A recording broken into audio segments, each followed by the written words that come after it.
সবাইকে স্বাগতম জানাচ্ছি এমএফএক্স ইউনিভার্সিটির মেম্বার্স ভিডিও লেসনে। সো আজকে আমাদের কোর্স কোড হচ্ছে DTM 301 এবং আজকে আমাদের টপিক হচ্ছে best use of divergence. So divergence নিয়ে অলরেডি আমরা অনেক কিছু জেনে এসেছি। সো আজকের এই ভিডিওটাতে অ্যাকচুয়ালি আমরা যে জিনিসটা করতে যাচ্ছি সেটা হচ্ছে ডাইভারজেন্সকে আরও ভালোভাবে কীভাবে ইউজ করা যায় এবং প্রাইস অ্যাকশন কনটেক্সটের সাথে তাকে ইউজ করে কিভাবে আমরা আরও আমাদের ট্রেডিং অ্যাকুরেসিটাকে বাড়াতে পারি এই ব্যাপারে আজকে আমরা আলোচনা করব। বাট এর আগে আমি আর কিছু ব্যাপার স্যাপার নিয়ে অ্যাকচুয়ালি আলোচনা করবো, লাইক প্রিভিয়াস ডাইভারজেন্স আমরা কী কী জেনেছিলাম, স্টেজেস অ্যান্ড স্টেপস, এই জিনিসগুলো আমরা একটু আলোচনা করবো সো দ্যাট আপনার যেন একটু যারা অলরেডি ডাইভারজেন্স নিয়ে কাজ করেছেন, অলরেডি অনেকেই আমাদের স্টুডেন্ট অনেকেই কিন্তু ডাইভারজেন্সটা অনেক ভালো ভালো কিছু অ্যানালাইসিস করছেন এবং অলরেডি খুব ভালো প্রফিটও করছেন। সো তাদেরও যেন একটা ব্রাশ আপ হয়ে যায় এবং যারা অলরেডি একটু স্ট্রাগল করছেন ডাইভারজেন্স নিয়ে বা ইভেন প্রাইস অ্যাকশন কনটেক্সট নিয়ে এবং এই দুটোটাকে ফিউশন যে ব্যাপারটা আছে সে ফিউজটা করতে একটু প্রবলেম ফেস করছেন, তাদের জন্য এই জিনিসটা অনেক বেশি হেল্পফুল হবে। সো আর দেরি না করে শুরু করা যাক আমাদের আজকের এই নতুন অধ্যায়। সো প্রথমেই আসলে আমরা একটু জেনে নিই আর একটু ভালো মতো যে ডাইভারজেন্স জিনিসটা কি। তো ডাইভারজেন্স হচ্ছে মেইনলি আমাদেরকে প্রপার একটা আন্ডারস্ট্যান্ডিং দেওয়ার জন্য ট্রেন্ড এবং ডিমান্ড এবং সাপ্লাইয়ের উপরে। Trend of course we know trend is your friend. So ফ্রেন্ডের সাথে কোনো সময় যদি আপনি যদি ফ্রেন্ডের মন বুঝতে না পারেন, আপনি যদি ফ্রেন্ডের সাথে থাকতে না পারেন, পরে দেখবেন যে আসলে আপনি you are losing a lot. So ট্রেন্ডটাকে ঠিক একই রকমভাবে আমাদের ট্রিট করতে আমাদেরকে বুঝতে হবে যে ট্রেন্ডের মনে কি বলছে, ট্রেন্ড কি বলতে চাচ্ছে, এবং ডিমান্ড এবং সাপ্লাই যদি মার্কেটে আপনি না বুঝেন, আপনি যদি মার্কেট সেন্টিমেন্টটা ধরতে না পারেন, আলটিমেটলি আপনি কিন্তু মার্কেটে স্টে করতে পারবেন না কনসিস্টেন্টলি। সো এই জিনিসগুলো কিন্তু খুবই ইম্পর্টেন্ট, যে আন্ডারস্ট্যান্ডিং ট্রেন্ড, আন্ডারস্ট্যান্ডিং ডিমান্ড এবং understanding supply. So supply demand এগুলো বাই সেলের উপরে of course it is very much related, এবং trend of course it is related in every way in everything. ঠিক আছে? তো ফ্যাশন ট্রেন্ড থেকে শুরু করে মার্কেট ট্রেন্ড সবগুলাই কিন্তু সব মানুষই চায় যে ট্রেন্ডের সাথে থাকতে, এবং ট্রেন্ডের সাথে থাকাটাই profitable. Like if you are business person, আপনি যদি কোনো একটা ভালো পোস্টে বা একটা প্রফেশনাল লাইফে যখন আপনি যাবেন, তখন আপনি অবশ্যই চেষ্টা করবেন যে আপনি যেন সেই ব্র্যান্ডেড জিনিসগুলো নিতে পারেন। That is the trend of the business people. Like আপনি তখন চেষ্টা করবেন না যে আপনি একটা সস্তা দামে একটা ল্যাপটপ নিয়ে আপনি ঘুরবেন। আপনি সবসময় চেষ্টা করবেন যে না, আমার একটা ভালো একটা আইফোন দরকার, অথবা I want Samsung S10 Plus or something like that, আর আমার একটা Apple MacBook or Mac Air লাগবে, আর আইম্যাক লাগবে আমার অফিসে। সো এই জিনিসগুলো কিন্তু তখন আস্তে আস্তে আপনার মধ্যে ডিমান্ড ক্রিয়েট করা শুরু করবে। That is a part of the trend, right?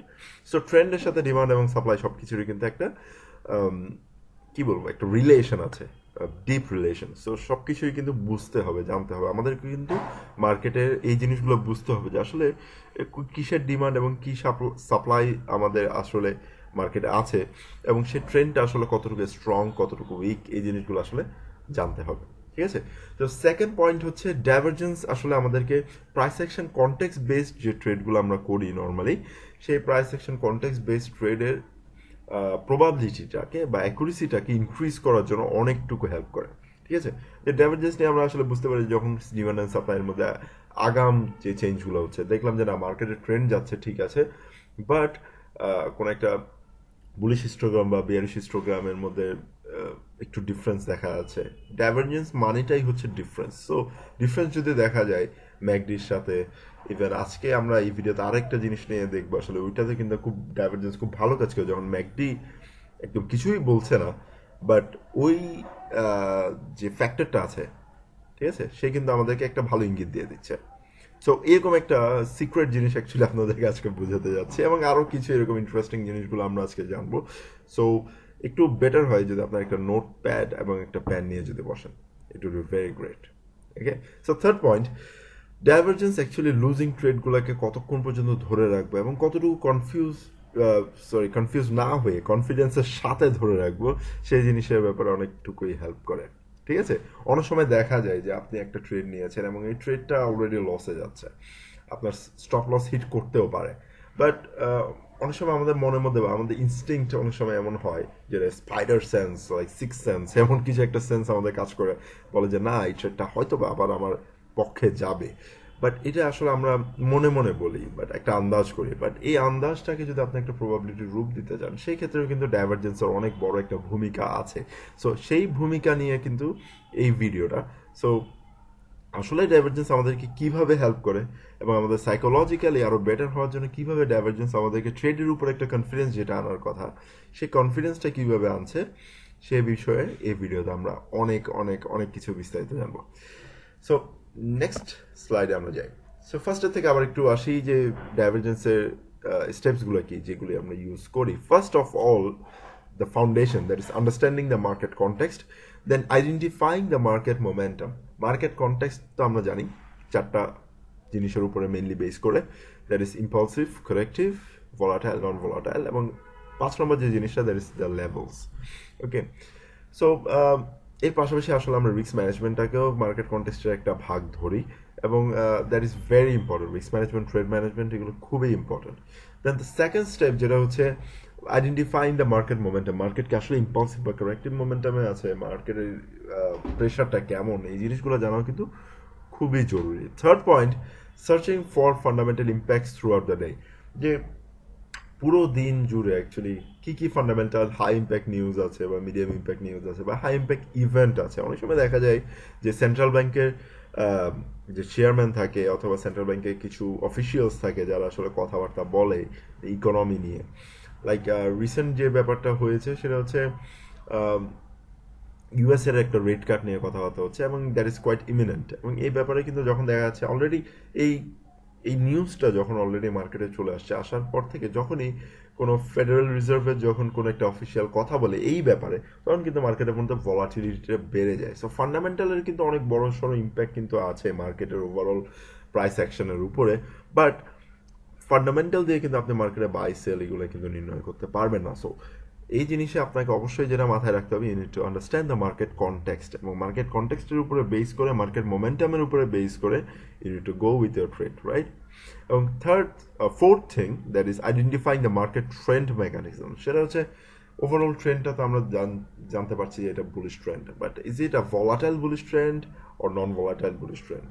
ঠিক আছে, আর বুলিশ ট্রেন্ড যদি ভলাটাইল হয় এটা কি ইম্পালসিভ ভলাটাইল আর কারেক্টিভ ভলাটাইল? এগুলো কিন্তু আমাদেরকে একটু বুঝতে হবে যে আসলে মার্কেটের ট্রেন্ডের অবস্থাটা কি। এবং ট্রেন্ডের অবস্থা বোঝার জন্য কিন্তু আমাদের কিছু টুলস আছে লাইক লেভেলস, ঠিক আছে। আর আমরা কিন্তু এর আগেও ভিডিও যতগুলো ছিল ডাইভারজেন্সের সেখানে আমরা অলরেডি উল্লেখ করেছি যে লেভেলসের সাথে ডাইভারজেন্সের অনেক বড় একটা সম্পর্ক আছে, কারণ লেভেলসের থেকে যখন আমরা কোনো একটা ডাইভারজেন্স পাই ওইটা কিন্তু অনেক বেশি অ্যাকুরেট হয়, ঠিক আছে।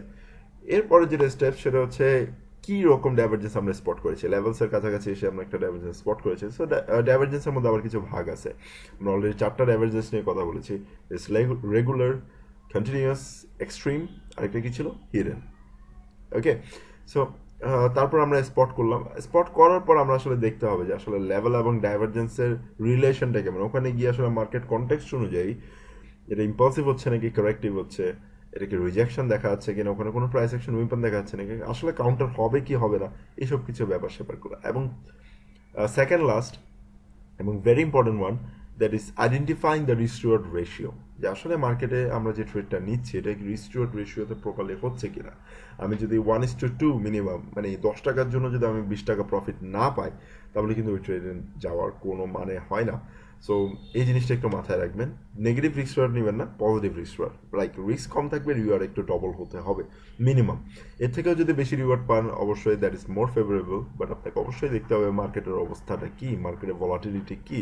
এমন না যে আমি একটা ট্রেড নিলাম এবং সে ট্রেডটা যাওয়ার কথা 50 পিপস, কিন্তু আমি 200 পিপসের জন্য টার্গেট করে বসে থাকলাম, নিজের মনে গড়া একটা রিস্ক রিওয়ার্ড রেশিও বানালাম, এটা কিন্তু হবে না। উই নিড টু আন্ডারস্ট্যান্ড যে আসলে আমরা কিসের উপরে বেস করে রিস্ক রিওয়ার্ড রেশিওটা হিসাব করছি, এবং সব কিছুর জন্য আমাদের মার্কেট কনটেক্সটটা জানা এবং লেভেলসগুলো জানা খুবই ইম্পর্টেন্ট।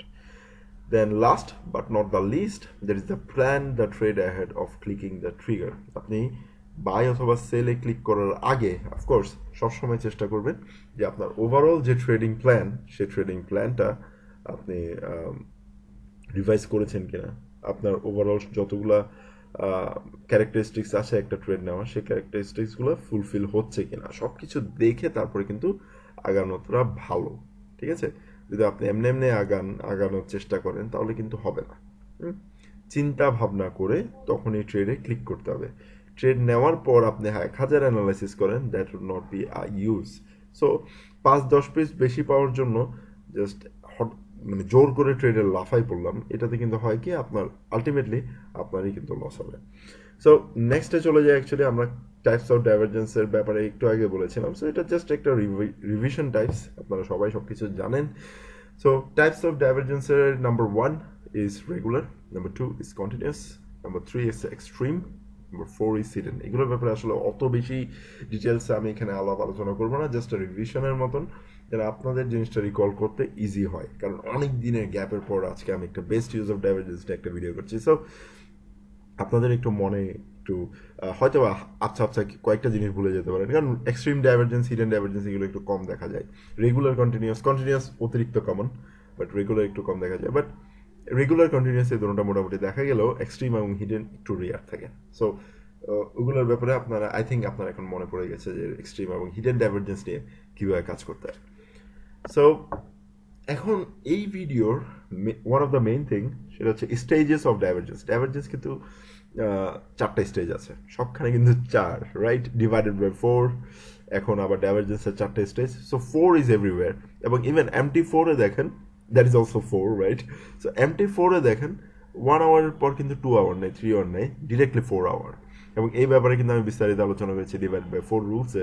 সো আই থিঙ্ক ওই জিনিসটা যদি আপনারা ভিডিওটা যদি দেখেন, ডিভাইড বাই 4 রুলসের দুটোটা ভিডিও যদি দেখেন, আই থিঙ্ক 4 এর উপরে যে একটা ব্যাপার স্যাপার আছে সেগুলো কিন্তু আপনারা একটু বুঝতে পারবেন মার্কেট আসলে 4 দিয়ে আসলে কি হয় মার্কেটের। সো 4টা স্টেজ আছে ডাইভারজেন্সের। Number 1 forming, number 2 completed, number 3 breakout, number 4 invalidation. Okay, number 1 forming নামে বোঝাচ্ছে, ফর্মিং মানে এখনো ফর্ম করছে, এখনো প্রসেসে আছে, এখনো কমপ্লিট হয় নাই। নাম্বার 2 হচ্ছে কমপ্লিটেড, মানে এখন কমপ্লিট হয়ে গেছে, এখন আমরা এন্ট্রি খুঁজবো। নাম্বার 4 হচ্ছে এন্ট্রি নেওয়ার সময়, আর নাম্বার 3 হচ্ছে এন্ট্রি নেওয়ার সময়, that is the breakout. And number 4 হচ্ছে ইনভ্যালিডেশন, মানে এই ডাইভারজেন্স এখন আর কোনো কাজের না। ওকে, সো এরকম কিছু ব্যাপার স্যাপার আছে। অনেকে দেখা যায় যে অনেক ইনভ্যালিডেটেড ডাইভারজেন্স নিয়ে অনেকে কাজ করার চেষ্টা করে, তার জন্য দেখা যায় যে বলে যে না ভাই ডাইভারজেন্স অত ভালো কাজ করছে না। But at the end of the day ইনভ্যালিডেশনটা কিন্তু অনেক ইম্পর্টেন্ট, যে আপনাকে আসলে বুঝতে হবে যে আসলে কোন ডাইভারজেন্সটা আসলে এখন আর কাজের নেই, বা এই ডাইভারজেন্স আসলে দেখা যাচ্ছে একটা ডাইভারজেন্স, বাট এই ডাইভারজেন্স নিয়ে আসলে আমাদের লাভের থেকে লসটা বেশি হবে। সো এই জিনিসটা বোঝাও কিন্তু একটা one of the biggest credit. এবং অফকোর্স আপনারা এই ভিডিওতে যে জিনিসগুলো শিখছেন that is quite advanced. So আপনারা যদি ডাইভারজেন্সের main regular, continuous, extreme, hidden এগুলো যদি না বুঝে থাকেন, এখনই ভিডিওটা পজ করেন বা ক্লোজ করে দেন, আগে ওই ভিডিওগুলো দেখেন, দেন এই ভিডিওতে আবার ফেরত আসেন। ওকে, সো আই থিঙ্ক যারা এখনও পর্যন্ত আমার সাথে আছেন তারা অফকোর্স ভিডিওটা কন্টিনিউ করছেন, এবং আপনারা জানেন যে প্রিভিয়াস যেসব বেসিক স্টেপ বা বেসিক ডাইভারজেন্সগুলো ছিল সেগুলো কিভাবে অপারেট করতে হয়। সো ফার্স্ট ওয়ান, আমি এখানে স্টেজগুলো ভাগ ভাগ করে দিয়েছি। সো প্রথমেই ছিল আমাদের ফর্মিং। দেখেন এখানের মধ্যে একটা ডাইভারজেন্স ফর্ম করছে, দ্যাট ইজ এখানে ABCD এরকম কিছু ওভারঅল ফর্ম হচ্ছে, বাট এখানের মধ্যে কিন্তু দেখা যাচ্ছে একই সময়ে ডাইভারজেন্স এখানে ফর্ম করছে, like in moving average line, এবং হিস্টোগ্রামেও একটা ডাইভারজেন্স ফর্ম করছে, যেখানে অলরেডি এটা একটা বুলিশ মোমেন্টাম, সেখানে কিন্তু এটা বিয়ারিশ বা ডাউনওয়ার্ড মোমেন্টাম, এবং এটা দেখাচ্ছে এখানে রেগুলার একটা ডাইভারজেন্স অলরেডি আমরা এখানে দেখছি। Okay, so that is the stage 1, এখনো ফর্ম করে নাই, ফর্ম করতে যাচ্ছে। ওকে, দেন সেকেন্ড স্টেজ যেটা হচ্ছে কমপ্লিটেড, সেটা হচ্ছে অলরেডি এটা উপরের দিকে যাচ্ছে, ভালো কথা। উপরের দিকে যেতে যেতে এই যে ওভারঅল এই পয়েন্টটা আপনারা একটু দেখেন, যেটা ব্রাউন কালার করে দেওয়া আছে, ঠিক আছে, এই ক্যান্ডেলটা যখন ফর্ম করেছে ঠিক সেই সময় দেখা যাচ্ছে যে অলরেডি এই হিস্টোগ্রামটা একটু ছোট হয়ে আসছে, এর আগের হিস্টোগ্রাম থেকে এই হিস্টোগ্রামটা ছোট, ঠিক আছে। তো এটাতে বোঝা যাচ্ছে যে অলরেডি এখানে যেহেতু উপরে উঠছে, ওভারঅল যদি আমরা এখানে একটা ট্রেন লাইন আঁকি এভাবে, এই ট্রেন লাইনে কিন্তু দেখা যাচ্ছে মার্কেট মোমেন্টাম উপরের দিকে, বাট এখানে হিস্টোগ্রামের মোমেন্টাম নিচের দিকে। সো এটা কমপ্লিটেড হয়ে গেছে। আচ্ছা, এখন অনেকে জিজ্ঞাসা করতে পারেন যে ভাই আসলে কমপ্লিটেড হচ্ছে এটা আসলে আমরা কিভাবে বুঝবো? ভেরি ইজি, যেটা ফর্ম হচ্ছে ফর এক্সাম্পল জাস্ট যখন এই বড় ক্যান্ডেল বড় হিস্টোগ্রামটা ফর্ম করেছে তখন বোঝা যাচ্ছে যে এটা ফর্ম করছে। যখনই এর পরের যে হিস্টোগ্রামটা আছে যেটা যখন ছোট হয়ে আসছে, একটু ছোট হয়ে গেছে, তখনই বুঝে যেতে হবে যে এটা আসলে একটা ডাইভারজেন্স ফর্ম করে ফেলছে। সো ডাইভারজেন্স ফর্ম করছে নাকি করে না এই জিনিসটা বোঝার জন্য আমাদেরকে হিস্টোগ্রামের দিকে চোখ রাখতে হবে। ঠিক আছে, যে হিস্টোগ্রামের এর আগে দেখলাম যে অ্যাকচুয়ালি আমাদের এখানে ডাইভারজেন্স একটা ফর্ম করার কথা, যখন দেখলাম হিস্টোগ্রাম আস্তে আস্তে ছোট হয়ে যাচ্ছে, একটা বা দুটার পরেও যদি আমরা দেখি that's not a problem, timing is not a big factor. But আমরা ডাইভারজেন্স ফর্ম যে কমপ্লিট হচ্ছে এটা বোঝার জন্য আমাদেরকে এই হিস্টোগ্রাম মানে সেকেন্ড যে হিস্টোগ্রামটা হয় অ্যাকচুয়ালি ওভারঅল অ্যাকচুয়ালি এটা থার্ড হচ্ছে, বাট গ্রিন বা বুলিশ হিস্টোগ্রামের দিকে সেকেন্ড হচ্ছে। সো সেই হিস্টোগ্রামটা আস্তে আস্তে ছোট হয়ে আসছে কিনা, এটা যদি হয় তার মানে হচ্ছে যে ডাইভারজেন্স কমপ্লিট হয়ে গেছে। এবং থার্ড, অনেক সময় হয় কি যে ডাইভারজেন্স আমরা এখান থেকে নেওয়ার চেষ্টা করি, বাট করার পরে দেখা যাচ্ছে ডাইভারজেন্সটা ওভারঅল ফর্ম করছে না বা ডাইভারজেন্সটা কাজ করছে না। ওইটা আমরা কিভাবে বুঝবো যে আসলে ডাইভারজেন্সটা ইনভ্যালিডেটেড? আমরা এখানে দেখলাম যে ডাইভারজেন্সটা ফর্ম করছে, এখানে দেখলাম যে ডাইভারজেন্সটা কমপ্লিট হয়েছে। ঠিক আছে, এবং এখানে এসে দেখি যে ডাইভারজেন্সটা ফর্ম করলো, কমপ্লিট করলো, একটা ভালো লেভেলের মধ্যেও ছিল, বাট এই যে লেভেল থেকে অ্যাকচুয়ালি আমরা একটা ট্রেড নেওয়ার কথা ছিল বা আমাদের এই ক্যান্ডেল থেকে যেটা আমাদের ট্রেড নেওয়ার কথা ছিল আমরা ট্রেডটা নিলাম, নেওয়ার পরে কিন্তু আমাদের টার্গেটটা হিট করে নাই, না করে কি করলো, এর যে রেজিস্ট্যান্সটা ছিল রেজিস্ট্যান্সটা ভেঙে উপরের দিকে চলে আসছে। দ্যাট মিনস যে আপনার ওভারঅল যে ডাইভারজেন্স যেই প্রসেসটা ছিল এটা ইনভ্যালিডেটেড হয়ে গেছে, তার মানে এই ডাইভারজেন্স আর কাজ করবে না। ঠিক আছে, তো আপনি যদি এটার থেকে একটা সেল নিয়ে থাকেন, সেল নেওয়ার পরে দেখলেন যে না মার্কেট আবার ঘুরে যাচ্ছে, আমাদের তো একটা অফকোর্স আমরা এটা অফকোর্স একটা ডেইলি চার্ট, আপনারা যদি H1 বা H4 এর মধ্যে দেখেন যে কোনো একটা ভালো ইন্ডিকেশন দেখছেন আপনি এখানের মধ্যে যে মার্কেটটা কাউন্টার হয়ে যাচ্ছে এবং উপরের দিকে খুব জোরে সোরে আগাচ্ছে, তখন আপনাকে বুঝে নিতে হবে যে মার্কেট কাউন্টারে চলে যাচ্ছে এবং আপনি যদি পারেন কিছু প্রফিট নিয়ে নেবেন।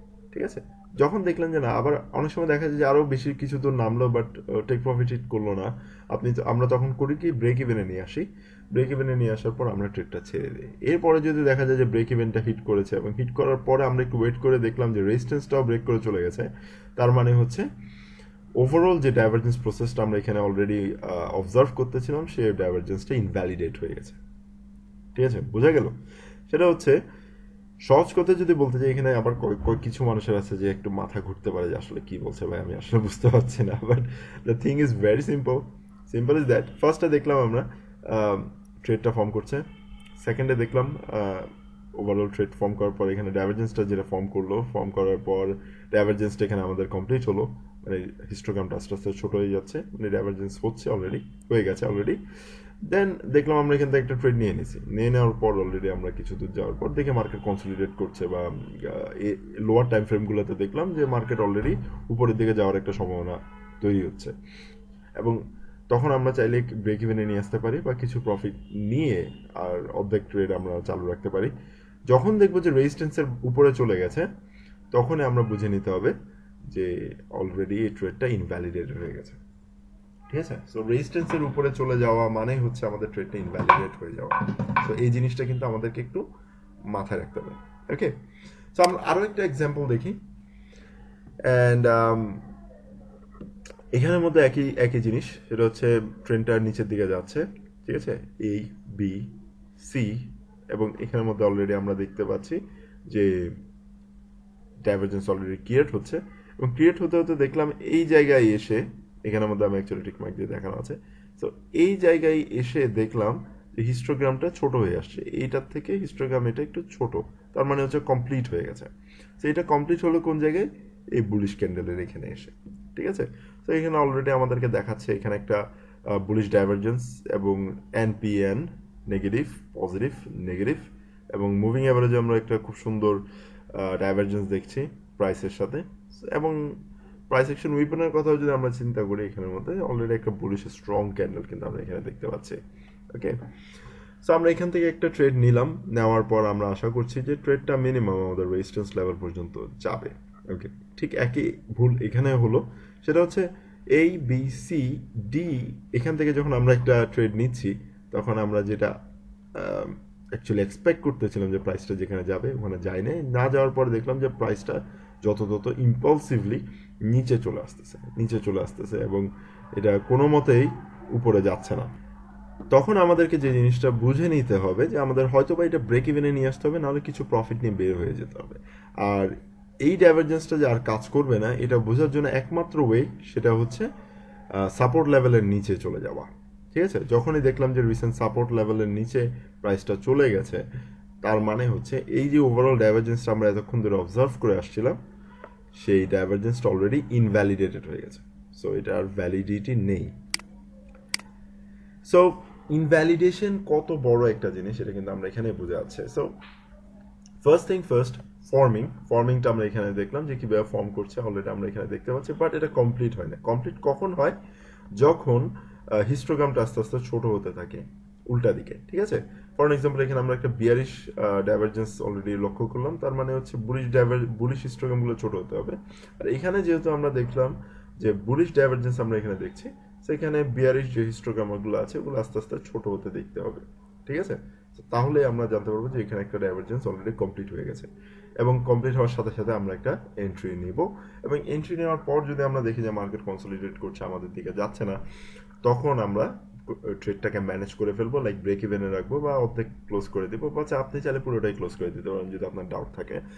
আর ইনভ্যালিডেট করার বড় সড়ো একটা ব্যাপার হচ্ছে যে রিসেন্ট যদি আপনি একটা বিয়ারিশ ডাইভারজেন্স নেন, তার মানে প্রাইসটা নিচে যাবেন এটা আপনি এক্সপেক্ট করছেন। সো এটা যদি না হয়ে আপনার যদি রেজিস্ট্যান্স লেভেল ব্রেক করে উপরের দিকে চলে যায় এবং একটা ক্লোজ যদি থাকে, এখানে দেখেন এখানে কিন্তু বুলিশ ক্লোজ ছিল। সো বুলিশ ক্লোজ যদি থাকে তার মানে হচ্ছে আপনার ওভারঅল যে ডাইভারজেন্স বা বিয়ারিশ ডাইভারজেন্স এই ক্ষেত্রে যেটা আমরা অবজার্ভ করছিলাম তা কিন্তু ইনভ্যালিডেট হয়ে গেছে, তার মানে এর কিন্তু এখন ভ্যালু নেই। ঠিক একই রকমভাবে এখানে আমরা দেখলাম।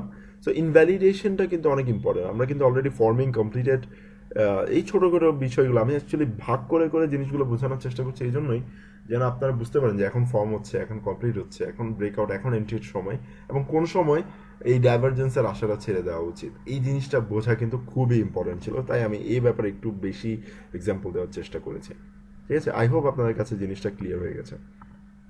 সো আরেক রকম একটা ডাইভারজেন্স আছে যেটা খুবই ক্রুশো আপনাদের জন্য জানার, এবং এটার নাম হচ্ছে ফান্ডামেন্টাল ডাইভারজেন্স। এই ডাইভারজেন্সটা অ্যাকচুয়ালি আপনি মনে হয় না কোনোখানে পাবেন in Google or anywhere else, because fundamental divergence it's a brain child of mind, এবং আমি এই জিনিসটা অনেক দিন ধরে অ্যাকচুয়ালি অনেক বছর ধরে অ্যাকচুয়ালি এটা অবজার্ভ করে আসছি যে আসলে ডাইভারজেন্স শুধু চার্টেই হয় না, ডাইভারজেন্স কিন্তু ফান্ডামেন্টাল ওয়াইজও হয়। সো যদিও আমি মার্কেট সেন্টিমেন্ট নিয়ে, প্রাইস অ্যাকশন কন্টেস্ট নিয়ে অনেক বেশি কাজ করি, চার্টিংয়ে অনেক বেশি সময় কাটাই, বাট ফান্ডামেন্টালি কিন্তু আমি একটু জানার চেষ্টা করি, আমি মনে রাখার চেষ্টা করি জিনিসগুলো যে আসলে ওভারঅল ওয়ার্ল্ডে কী হচ্ছে এবং এটার একটা প্রভাব কীরকম পড়তে পারে, যেন আমি কোনো একটা বায়াসড না হয়ে পড়ি। ঠিক আছে, সো ওভারঅল বায়াসনেসটা কাটানোর জন্য কিন্তু আমি হালকা পাতলা, আমি আপনাদেরকে আই থিঙ্ক রিসেন্ট একটা ওয়েবিনার হয়েছে, রিসেন্ট ওয়েবিনারের মধ্যে আমি জিনিসগুলো শেয়ার করেছি যে আসলেই কীভাবে প্রপারলি আপনি একটা নিউজকে গেস করবেন এবং কিভাবে আপনি প্রপারলি প্ল্যান করবেন ওভারঅল আপনার ট্রেড নেওয়ার আগে। সো এই জিনিসগুলো কিন্তু আগে নর্মালি অত বেশি ডিসকাস করা হতো না, বাট আই বিলিভ দ্যাট যে ডাইভারজেন্সের সাথে ফান্ডামেন্টালের কিছু একটা ব্যাপার স্যাপার আছে, এবং এই জিনিসগুলো নিয়ে যখন আমি একটু চিন্তা ভাবনা করা শুরু করলাম তখন দেখলাম যে না, actually it has some impact, এবং শুধু চার্টেই না, ফান্ডামেন্টালিও কিন্তু ডাইভারজেন্স হয়।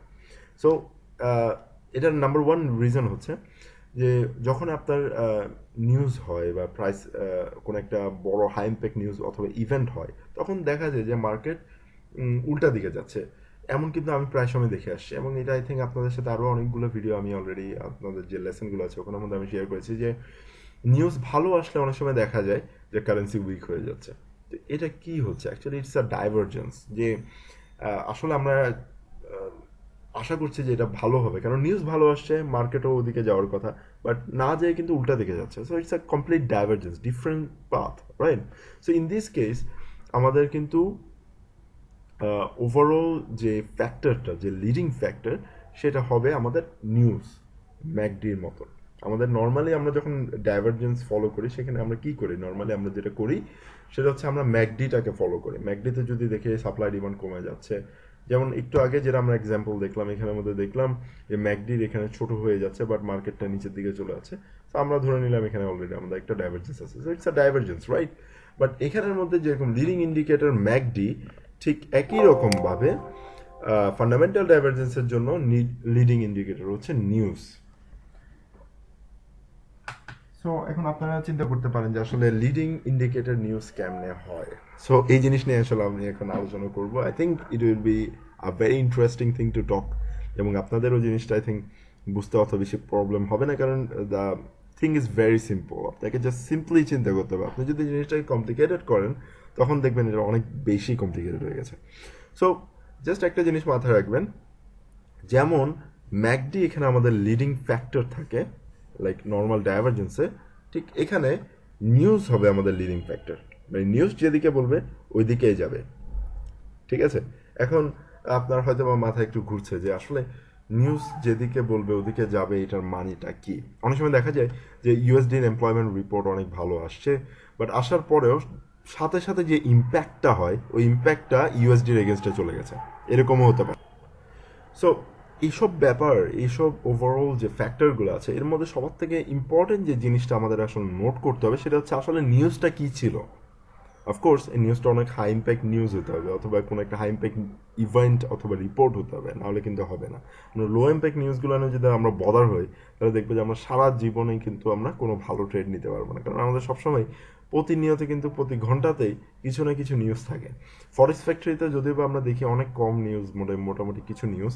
আপনি যদি investing.com-এ যান বা এফএক্স স্ট্রিটে যান বা এরকম আরও অনেক ওয়েবসাইট আছে, এগুলোতে যদি আপনি যান দেখবেন ওখানে আরও অনেক ছোটোখাটো নিউজ কিন্তু বের হয়, যেগুলো কিন্তু ফরেস্ট ফ্যাক্টরিতে জায়গা করতে পারে না।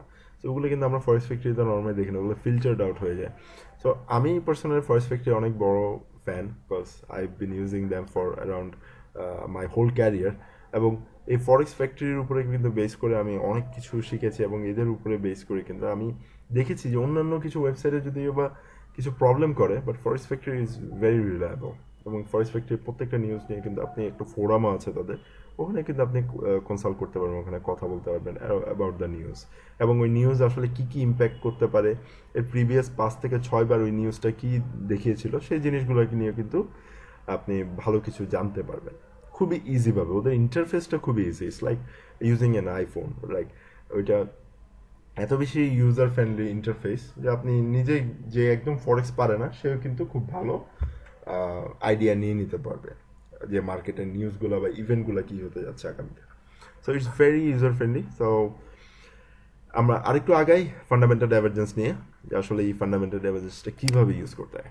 ওকে, সো ফার্স্ট থিং ফার্স্ট, আমরা এখানে দেখছি একটা news, that is core retail sales. Of course আপনারা বুঝতে পারছেন এটা কিসের কোর রিটেল সেলস হবে। আচ্ছা, ধরে নিলাম এটা কোনো একটা কারেন্সির কোর রিটেল সেলস।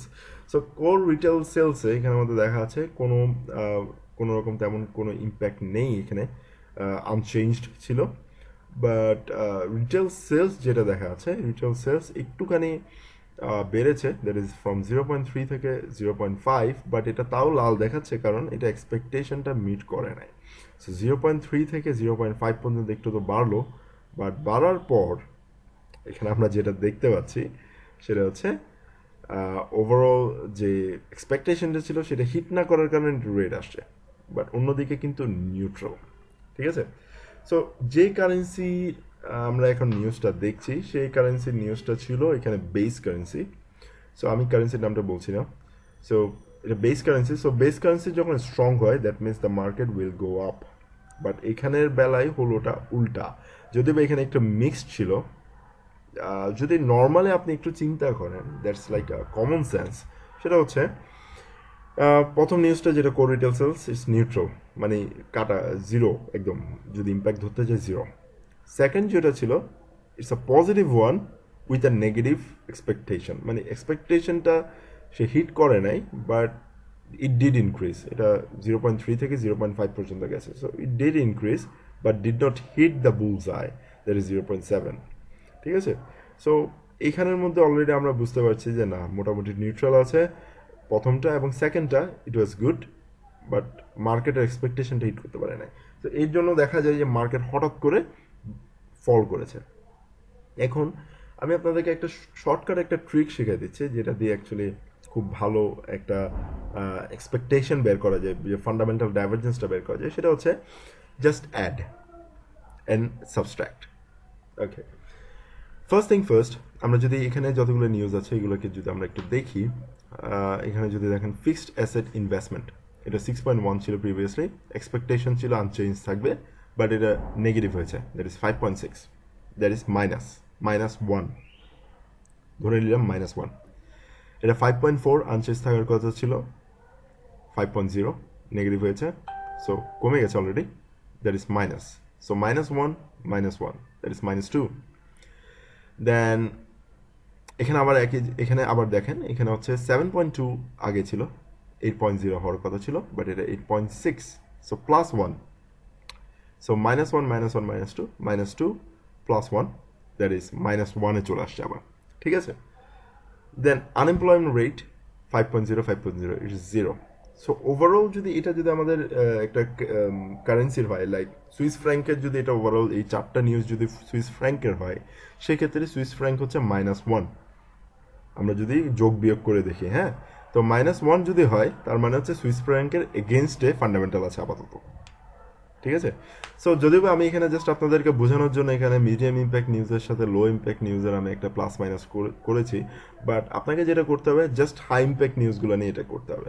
সো এখন যদি আমি কোর রিটেল সেলসের সাথে যদি আমি একটু চিন্তা করি, normally that is neutral, that is 0, এবং এখানে যেহেতু ইনক্রিজ হয়েছে, ইট did increase from the previous, যদি এক্সপেকটেশনটা যদি মিট করে এটা এক্সপেকটেশনটাকে ছাড়িয়ে যেতে পারতো, তাহলে কিন্তু আরও ভালো হতো।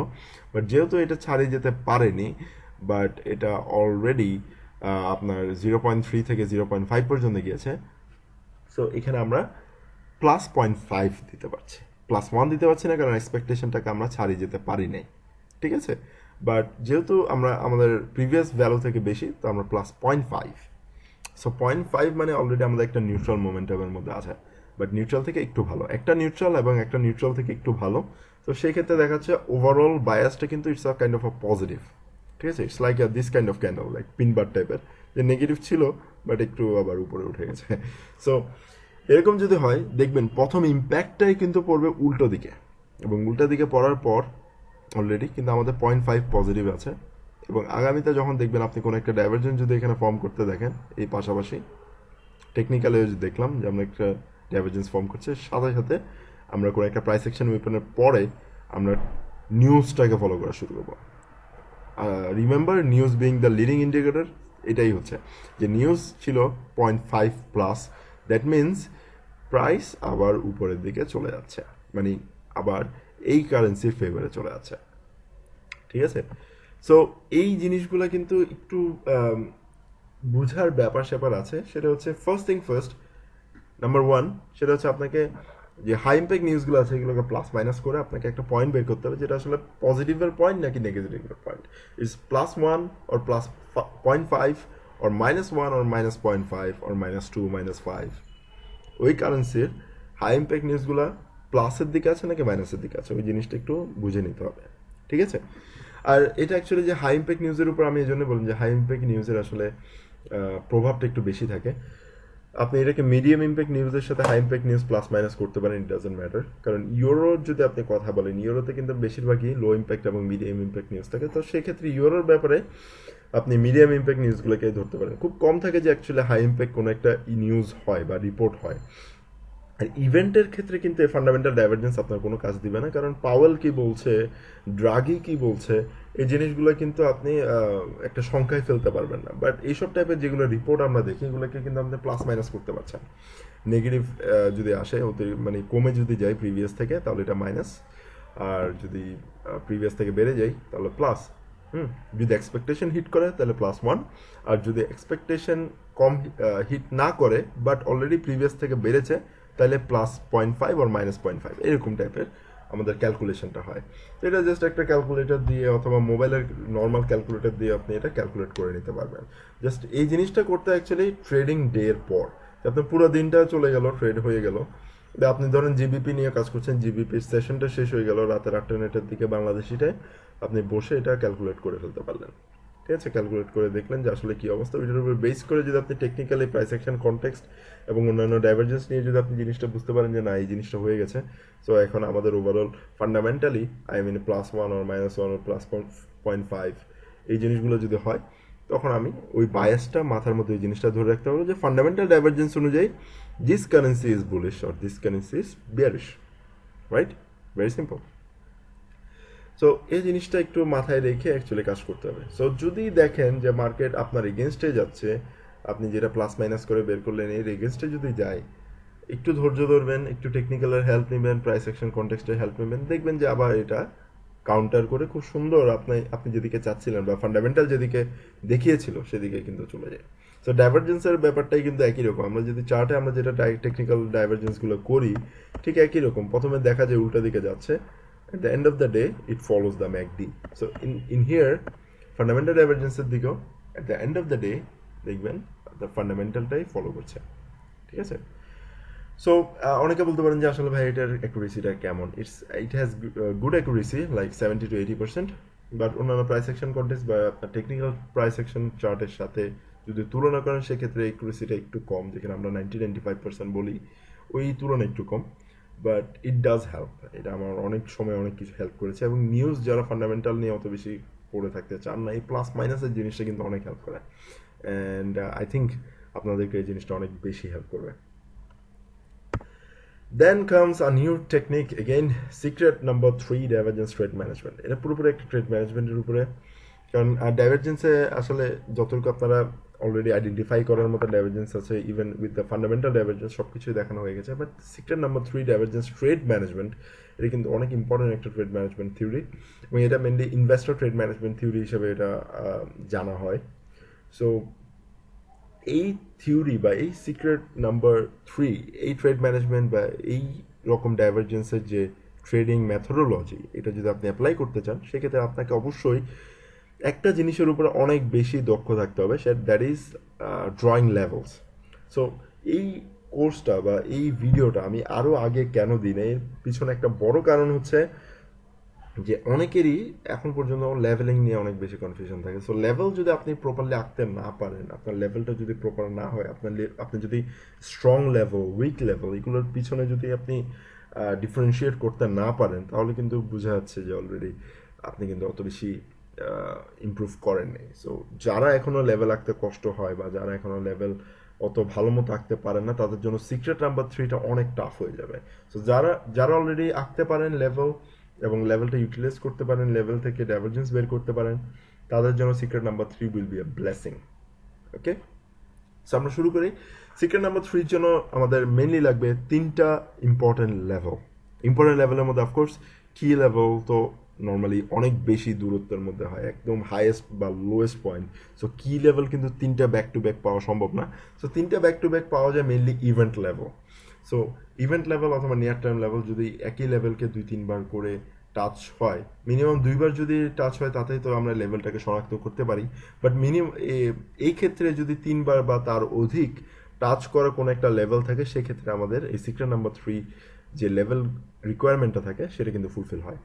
তো যারা সিক্রেট নাম্বার 3 নিয়ে কাজ করতে চাবেন তারা অবশ্যই চেষ্টা করবেন যে আপনারা যে লেভেলগুলো আঁকছেন তাতে যেন minimum as support and resistance both হলে তো খুব ভালো, যে সাপোর্ট হিসেবেও এর আগে কাজ করেছে এবং রেজিস্ট্যান্স হিসেবে কাজ করেছে, এমন যদি কোনো লেভেল পান যেটা মিনিমাম 3বার টাচ হয়েছে, 2বার রেজিস্ট্যান্স হিসেবে বা 2বার সাপোর্ট হিসেবে, 1বার রেজিস্ট্যান্স হিসেবে, এমনও যদি হয় নো প্রবলেম। আবার 3বারে যদি সাপোর্ট হিসেবে, 3বারে যদি রেজিস্ট্যান্স হিসেবে, নো প্রবলেম। বাট মিনিমাম 3বার যেন ওই লেভেলের মধ্যে টাচ হয়, কারণ 3বার টাচ করা মানে that's a very important or strong level, right? So এরকম যদি কোনো একটা লেভেল পান, দ্যাট ইজ ভেরি গুড, এবং সেই লেভেল থেকে আপনারা ডাইভারজেন্স অবজার্ভ করবেন, যে আপনারা দেখবেন যে আসলে ওখানে ডাইভারজেন্স আছে কিনা, এবং ডাইভারজেন্সের সাথে সাথে আমাদেরকে অবশ্যই মাথায় রাখতে হবে প্রাইস অ্যাকশন কনটেক্সট, কারণ মার্কেট ভলাটাইল কিনা। কারণ আমরা যখন ডাইভারজেন্সের জন্য ট্রেড খুঁজতে যাই তখন দেখা যায় যে আমরা আসলে ম্যাক্সিমাম টাইম আমরা কাউন্টার খুঁজি, কারণ ট্রেন্ড যাচ্ছে বুলিশ, ডাইভারজেন্স আমরা ম্যাকডিতে দেখলাম একটা বিয়ারিশ ডাইভারজেন্স ফর্ম করেছে, হিস্টোগ্রামগুলো ছোট হয়ে আসছে, সেলিং হিস্টোগ্রাম দেখা যাচ্ছে, তো ওখানের মধ্যে দেখা যাচ্ছে অলরেডি আমরা কিন্তু সেল নেওয়ার জন্যই বসে আছে, ঠিক আছে? তো কাউন্টারের জন্য কিন্তু প্রাইস অ্যাকশন কনটেক্সটে আমাদের যে জিনিসটা খুবই দরকার হয় সেটা হচ্ছে ভলাটাইল মার্কেট ট্রেন্ড এবং কিছুটা কারেকশন।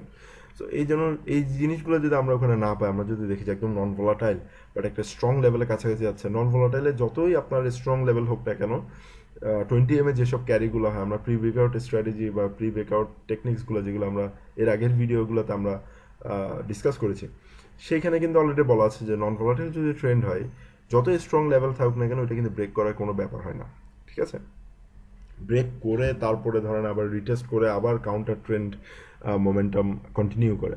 সো এই ক্ষেত্রে কিন্তু অবশ্যই সব জায়গায় কিন্তু প্রাইস অ্যাকশন কন্টেক্সটটা খুবই জরুরি। সো আপনি খুবই স্ট্রং একটা সাপোর্ট রেজিস্ট্যান্স লেভেল দেখলেন, সেক্টর নাম্বার 3 জন্য 3টা মিনিমাম সাপোর্ট রেজিস্ট্যান্স টাচ হয়েছে এরকম, আপনি ওখানে ডাইভারজেন্সও পেলেন, বাট আপনি যদি দেখলেন যে ট্রেন্ডটা নন ভোলাটাইল, তখন কিন্তু আপনার অ্যাকুরেসিটা অনেক বেশি কমে যাবে। সো এই জিনিসটা মাথায় রাখতে হবে। আচ্ছা, সো ফর ইনস্টেন্স জাস্ট জিনিসটা বোঝার জন্য আমরা দেখলাম যে সাপোর্ট রেজিস্ট্যান্স লেভেলটা খুবই স্ট্রং একটা লেভেল, আমরা ডাইভারজেন্স এখানে দেখলাম, দেখার পর আমরা দেখলাম মার্কেটটাও ভোলাটাইল, থ্যাংক গড। ওকে, সো ভোলাটাইল কারণ এখন কাউন্টার আমরা খুব ভালো একটা কাউন্টার পাওয়ার সম্ভাবনা আছে। সো কাউন্টার আমরা পেয়ে গেলাম। এরপর এখন দেখলাম যে আসলে ফার্স্ট ট্রেডটা আমরা নিলাম, নেওয়ার পর ভোলাটাইল সব কিছু ঠিক ছিল, বাট আমাদের ফার্স্ট লেভেলের যে রেজিস্ট্যান্স, আমরা ধরেন সেল নেওয়ার জন্য চিন্তা ভাবনা করছি, ফার্স্ট লেভেলের যেটা রেজিস্ট্যান্স আছে, রেজিস্ট্যান্সটা ব্রেক করে চলে গেল। তার মানে ফার্স্ট থিং ইনভ্যালিডেটেড। আমরা যেটা একটু আগে ইনভ্যালিডেশন বুঝলাম, যে ফার্স্ট ডাইভারজেন্স যেটা আমরা সব কিছু দেখে শুনে বুঝে নিলাম, ওইটা ইনভ্যালিডেট হয়ে গেল। ওকে, নো প্রবলেম, আমাদের স্টপ লস হিট।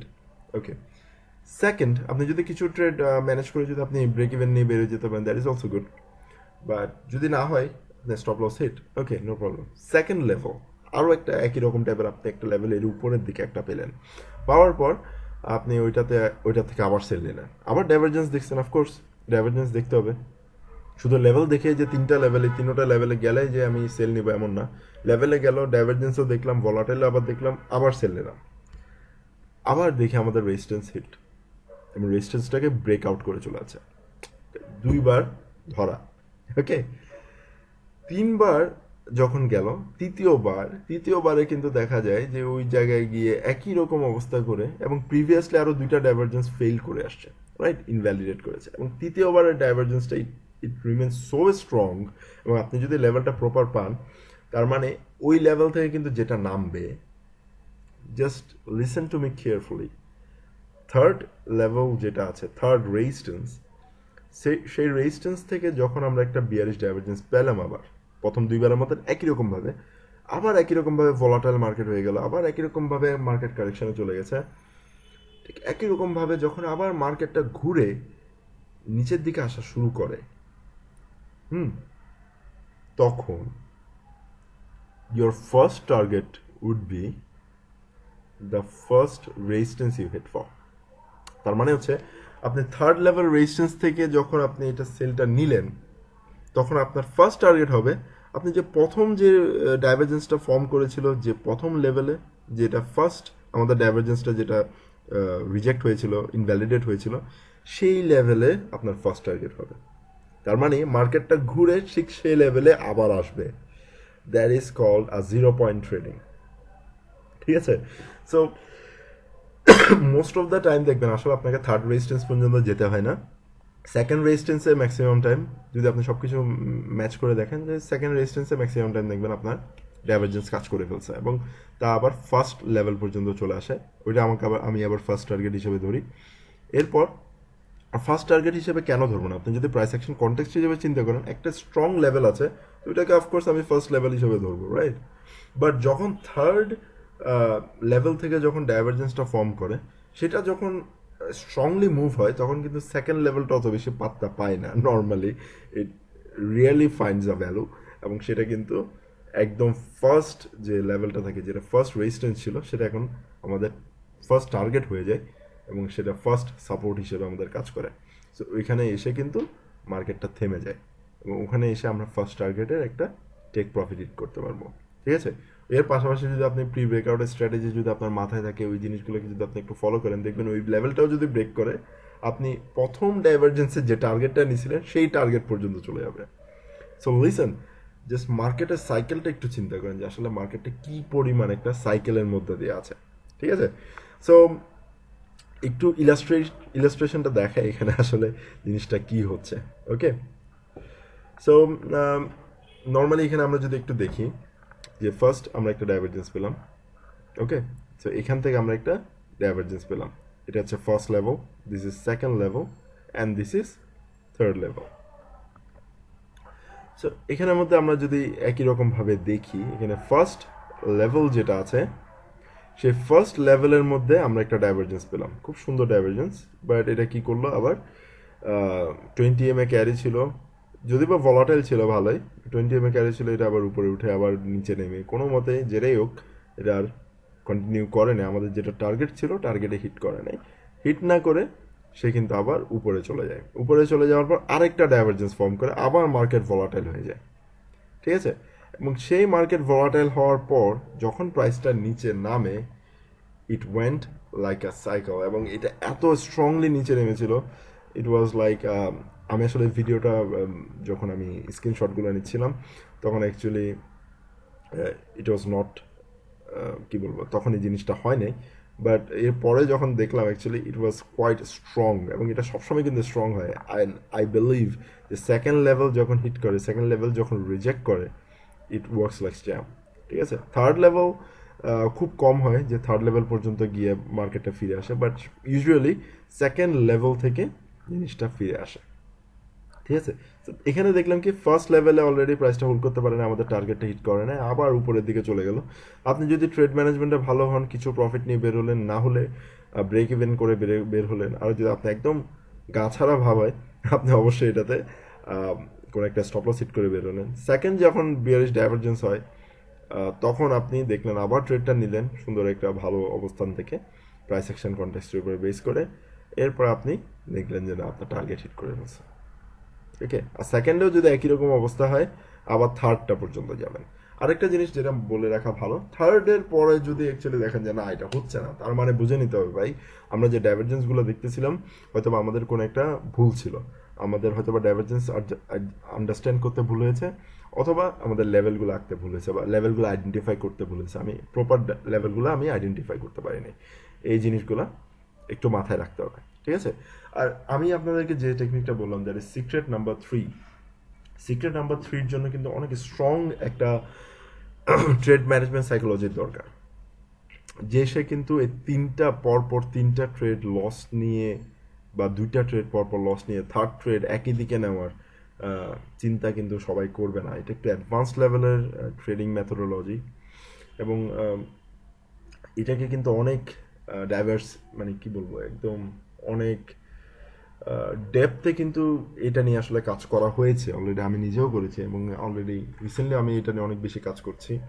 বাট ওই ডেপথ নিয়ে আমি যেহেতু কাজ করি, এবং ওই ডেপথ নিয়ে কিছু ট্রেডিং ম্যানেজমেন্ট, অ্যাকচুয়ালি ট্রেডিং নিয়ে যদি আপনি চিন্তা করতে যান, ট্রেডিং কিন্তু it's more of psychological then technical, or এটা সেন্টিমেন্টালও অনেক বেশি নর্মালি টেকনিক্যাল থেকে। আপনি অ্যানালাইসিস করেন, স্ট্র্যাটেজি করেন, যেটাই করেন, আপনি যদি সাইকোলজিক্যালি এবং যে আপনি management wise, trade management wise যদি আপনি পারদর্শ না হন, তখন দেখবেন আপনি কিন্তু স্ট্রাগল করবেন, ঠিক আছে। আপনি সাইকোলজিক্যালি যদি ফিট না হন, আপনি যদি স্ট্রং সাইকোলজি না থাকে, আপনি যদি লস নিতে ভয় পান, এমন কিছু ট্রেডার আছে যারা ট্রেড নিতে ভয় পায়, কেন? তাদের লস হতে পারে এই জন্য।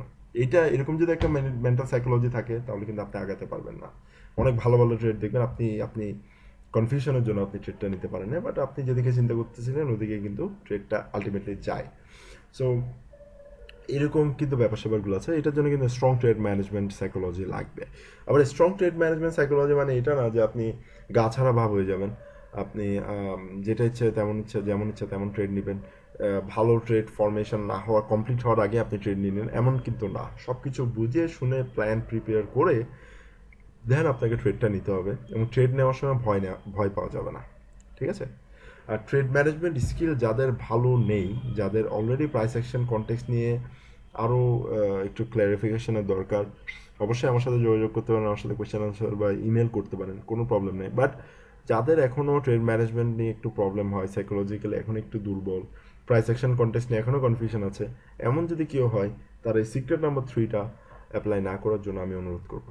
সিক্রেট নাম্বার 3, আপনাকে অবশ্যই লেভেলটা জানতে হবে, আপনার প্রাইস সেকশন কন্টেস্টের উপর আইডিয়া থাকতে হবে, আপনার ওভারঅল এখন পর্যন্ত এমএফএক্স ইউনিভার্সিটিতে যা যা আপনারা শিখলেন তার উপরে কিন্তু একটা ভালো পারদর্শিতা থাকতে হবে, নাহলে কিন্তু আপনারা এই জিনিসগুলো অ্যাপ্লাই করতে পারবেন না। ওকে, সো এই নতুন স্লাইডে নতুন জিনিসে আমরা আসলে কয়েকটা জিনিস নতুন শিখলাম। তার মধ্যে একটা হচ্ছে stages of divergence, fundamental divergence এবং সিক্রেট নাম্বার 3। এখন আসলো আরও একটা নতুন জিনিস। Okay, so using cycle trading to support divergence. Okay, আমরা সাইকেল ট্রেডিং কি জিনিস সেটা আমরা জানি। ফিবোনাচি এক্সপ্যানশন লেভেলের উপরে বেস করে আসলে আমরা সাইকেল ট্রেডিং করি, এবং এই জিনিসের উপরে বেস করে কিন্তু আমরা এর আগে একটা ভিডিও দিয়েছিলাম। আই থিঙ্ক আপনারা যদি ভিডিওটা গো থ্রু করেন, ডাইভারজেন্স ডিটিএম 201 আই থিঙ্ক ওইটার কোড ছিল।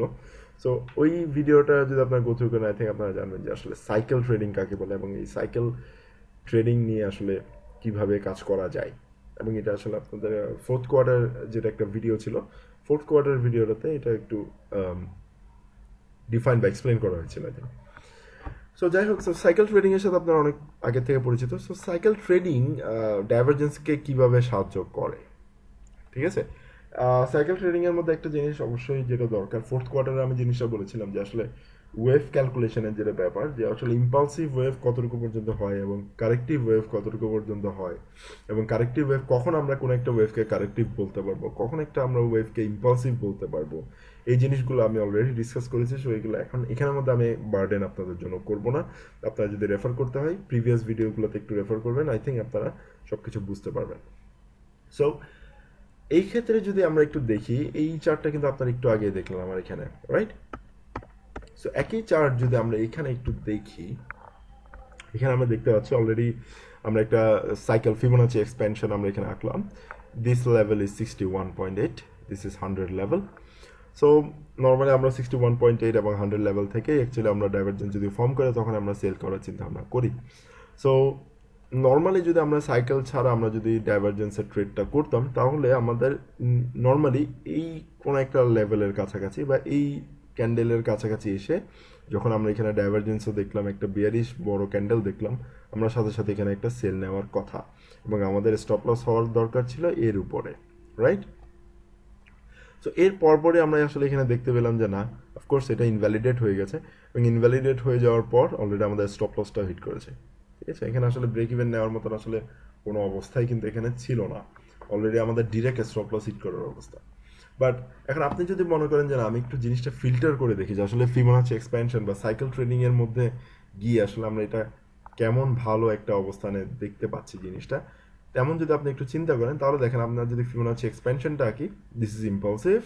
আর কারেক্টিভ কেমনে হলো, প্রিভিয়াস ট্রেন্ডের দুটো ক্যান্ডেল যদি উল্টা দিকে চলে যায়, এর উল্টা দিকে যদি চলে যায়, তার মানে এটা হচ্ছে কারেক্টিভ। সো ওভারঅল কারেক্টিভ, এবং কারেক্টিভের লোয়েস্ট পয়েন্ট পর্যন্ত আমরা গেলাম, যাওয়ার পর আমরা ফিবোনাচি এক্সপেনশনটাকে স্টে করে দিলাম। স্টে করার সাথে সাথে আমাদের এখানে আসলো 61 পয়েন্ট লেভেলটা এখানে আসলো, আর 100 লেভেলটা এখানে উপরে আসলো। আচ্ছা, সো যেখানে নর্মালি আমরা ট্রেড নিতাম এই জায়গায়, সেই জায়গায় আমরা ট্রেডটা না নিয়ে আমরা সাইকেলের লেভেলের উপরে বেস করে, দ্যাট ইজ 61.8, আমরা এখানের মধ্যে আমরা একটা সেল নিলাম। তাহলে দেখেন আমাদের সেলিংয়ের ডিফারেন্সটা কত বেশি হয়ে গেছে। সো এই জায়গায় সেলটা না নিয়ে আমি এই জায়গায় সেল নিলাম, এবং এই জায়গায় যদি আমি একটা সেল নিতাম, আমার স্টপ লস মিনিমাম এখানে হয়ে যেত। সো যেহেতু আমি এখন এই জায়গায় সেল নিলাম, আমার স্টপ লসটা আমি আরেকটু উপরে দেওয়ার চেষ্টা করব, ঠিক আছে। এখানে আরেকটা প্রিভিয়াস, এখানে আসলে অত বেশি জুম আউট করলে আসলে আপনার এই ক্যান্ডেলগুলো বুঝতে পারতেন না, তাই আমি এটা একটু জুম ইন করে নিয়েছি। সো প্রিভিয়াসলি কিন্তু এখানে কিছু একটা হাই ছিল নর্মালি, সেই হাইয়ের কাছাকাছির থেকে আমি আরেকটু উপরে আমার স্টপ লসটা দিই। সো ধরে নেন এখান থেকে অলরেডি আমাদের যেখানে আমরা এন্ট্রিটা নিলাম, তার থেকে আমাদের স্টপ লসের দূরত্ব 15 পিপস, এবং এর থেকে যদি আমরা উল্টা দিকে একটু টানি, যেখান থেকে আমাদের টার্গেট হওয়ার কথা মিনিমাম 1:2, সেটা কিন্তু আমাদের এখানে ফিল আপ হচ্ছে। দ্যাট ইজ 15 পিপসের জন্য 30 পিপসের প্রফিট। So good enough, right. So দেখেন এখানে নর্মালি আমরা যদি ডাইভারজেন্সের উপরে বেস করে কোনো একটা ট্রেড নেই, আমরা কিন্তু ভালোই ট্রেড পাচ্ছিলাম, প্রবলেম নেই, খুবই ভালো ট্রেড পাচ্ছে। বাট আমরা যদি আরেকটু জিনিসটাকে ফিল্টার করতে চাই, যে ফিল্টার আউট করলাম, একটু প্রবাবিলিটিটা ভালো হলো, আমাদের এন্ট্রিটা আরেকটু ভালো নেওয়ার জন্য ডাইভারজেন্সে আমরা সাইকেল ট্রেডটা ইউজ করতে পারি, ঠিক আছে। এই ট্রিকটা যদি আমরা একটু ইউজ করি, তাহলে আমরা একটু বেটার রিস্ক রেশিওতে একটা ট্রেড পাবো, এবং যেখানে অলরেডি আমাদের স্টপ লস হিট করে বের হয়ে যাওয়ার কথা ছিল, সেখানে আমরা আরেকটু দূরের থেকে এন্ট্রি নেওয়ার কারণে আমরা মিনিমাম 1:2 রিস্ক রেশিওতে একটা ট্রেড নিয়ে বেরোতে পারছি, ঠিক আছে। তো এই ডাইভারজেন্সটা ফেল করলো, আরেকটা ডাইভারজেন্সে আমি অলরেডি এখানে 30 পিপস নিলাম, আরেকটা ডাইভারজেন্স ফর্ম করলো, ওখানে আমি আরও 60 পিপস নিলাম। তাহলে যে ট্রেডটা লস হওয়ার কথা ছিল সেখান থেকে আমি 30 পিপস এক্সট্রা বের করে এনেছি। So that is like extra to me, right? So I think আপনাদের একটু প্রথম প্রথম মাথা ঘুরাবে, but just think it like this way, যে নর্মাল ডাইভারজেন্সে আমরা নর্মালি যদি ট্রেড করি তাহলে স্টপ লস হিট করার একটা সম্ভাবনা থাকে, বাট আমরা যদি সাইকেলের একটা সম্মতি নিয়ে যদি আমরা কাজ করি, এবং সাইকেলের জন্য ফিবোনাচি এক্সপ্যানশন কীভাবে আঁকতে হয় এর আগের ভিডিওগুলো আপনারা একটু কষ্ট করে দেখে নেবেন। আর এই 61.8 লেভেল এগুলোর উপরে যদি আমরা একটু বেস করে যদি আমরা এন্ট্রিটা নিই, আমরা বেটার রিস্ক রেশিওর থেকে আমরা এন্ট্রিগুলো নিতে পারবো, ঠিক আছে? Okay, so last but not the least, that is volume divergence. So ভলিউমের ব্যাপারে অনেক কিছু জানেন, ভলিউম ডিটেলস আপনাদেরকে আসলে শেখানো হবে আলটিমেট কোর্সে এমএফএক্সের, বাট ভলিউমের কিন্তু ডাইভারজেন্স হয় মার্কেটে। ফরেক্স মার্কেট বা স্টক মার্কেট বা ফিউচার্স মার্কেট, যে কোনো মার্কেটে বলেন না কেন, সব জায়গায় কিন্তু ভলিউম আছে। বাট ফরেক্স মার্কেট ডিসেন্ট্রালাইজড হওয়ার কারণে ফরেক্স মার্কেটের ভলিউমটা কিন্তু ওভারঅল যে ভলিউম থাকে, ওভারঅল ভলিউম কিন্তু গজ করা বা মেজার করা সম্ভব হয় না। বাট কিছু কিছু টুলস আছে যেগুলোর ব্যাপারে আসলে আমরা আসলে ওভারঅল মার্কেটের ভলাটিলিটির উপরে বেস করে কিন্তু আমরা ভলিউম কিছুটা আন্দাজ করতে পারি, এবং সেই ইন্ডিকেটরগুলো কিন্তু কিছুটা ভলিউম মেজার করতে পারে ফরেক্সে। সো এই সব ব্যাপারগুলো আসলে বোঝার জন্য, জানার জন্য আপনাকে যেটা দরকার সেটা হচ্ছে একটা খুব ভালো ব্রোকার দরকার, যে আপনাকে প্রপার ডাটাটা দিবে। আপনি যদি ডাটা ভুল থাকে সেক্ষেত্রে দেখবেন যে আপনি যতই ভলিউম নিয়ে কাজ করেন না কেন, আপনার কোনো ভলিউমের কোনো কিছুই কাজ করবে না ভালো মতো, কোনো ডাটা যদি আপনার কাছে না থাকে, ঠিক আছে? সো এই ক্ষেত্রে আমি সবসময় সবাইকে সাজেস্ট করি যে আপনারা কোনো বড় ব্রোকার যারা অলরেডি তাদের ডিপোজিটের জন্য বড় ব্রোকারে যেতে পারছেন না, তারা আইসি মার্কেটটা ইউজ করতে পারেন। ইভেন আইসি মার্কেটের ড্যামোতেও আপনি খুব ভালো ট্রেড করতে পারেন, বাট আমি সাজেস্ট করবো আপনারা রিয়েলে কাজ করেন, কারণ ড্যামো তারা আসলে অত বেশি সার্ভারের অকুপেন্সির জন্য ড্যামোতে অনেক সময় দেখা যায় কিছু প্রবলেম থাকে মাঝে মাঝে। বাট রিয়েল অ্যাকাউন্ট যদি থাকে আইসি মার্কেটে, $200 ফেলে রাখবেন, সমস্যা নেই, ওইটাতে ছোটোখাটো ট্রেড করলেন। তো ওই $200 নিয়ে আপনি আইসি মার্কেটে রিয়েল অ্যাকাউন্ট করে ওখানে চার্টিং করবেন, ঠিক আছে? আর মেইনলি একটা জিনিস হচ্ছে ভলিউমের সাথে কিন্তু ডাইভারজেন্সের একটা রিলেশন আছে, যেমন হচ্ছে higher volume indicates higher transaction, ঠিক আছে?